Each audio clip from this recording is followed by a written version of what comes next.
सी shadow, Goa का रहस्यमयी बीच। गोवा की रातें जितनी रंगीन और शोरगुल भरी होती हैं, उतनी ही डरावनी भी। समुद्र जब अंधेरे में नीले से काले रंग में बदलता है तो लगता है जैसे वो जिंदा है, सांस ले रहा है।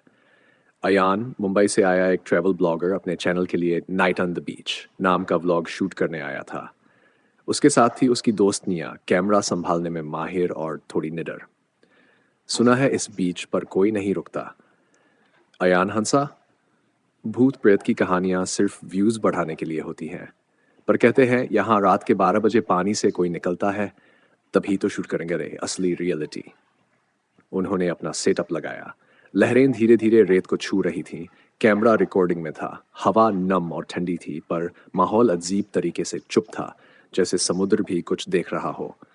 रात के 12 बजते ही लहरों की आवाज बदल गई। अब उनमें एक लय थी, भारी, डरावनी।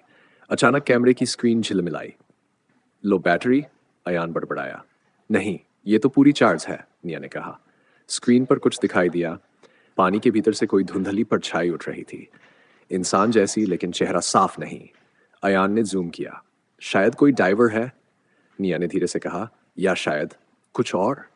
अचानक वो आकृति रेत पर आ गई। कोई आवाज नहीं, बस पानी टपने की, सफेद कपड़े, बाल भीगे हुए, चेहरा नीचे झुका हुआ। हेलो, अयान ने कहा।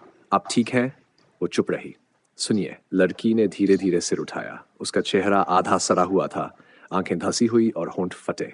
निया चीख पड़ी, भागो अयान।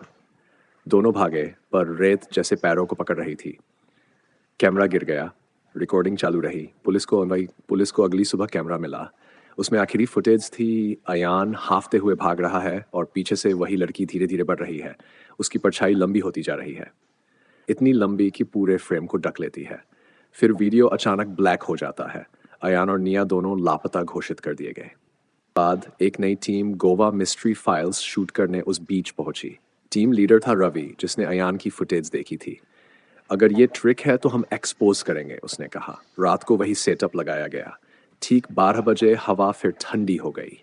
लहरों में वही आवाज गूंजती हुई, जैसे कोई नाम पुकार रहा हो। कैमरे ने कुछ रिकॉर्ड किया। रेत पर किसी के पैरों के निशान। किसके हैं ये? रवि ने पूछा।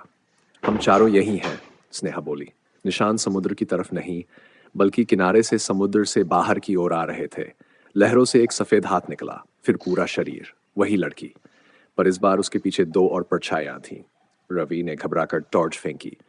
प्रकाश में साफ दिखा, वो दो परछाइयां अयान और निया की थीं। चेहरे फीके, आंखें खाली। स्नेहा चीख पड़ी, ये इंसान नहीं है, केकरे है। कैमरा जमीन पर गिर गया। रिकॉर्डिंग में बस लहरों की आवाज थी और एक धीमी फुसफुसाहट, अब हम सब समुद्र के हिस्से हैं। आज भी अगर कोई रात में उस बीच पर जाता है तो लहरों में किसी लड़की की हंसी सुनाई देती है।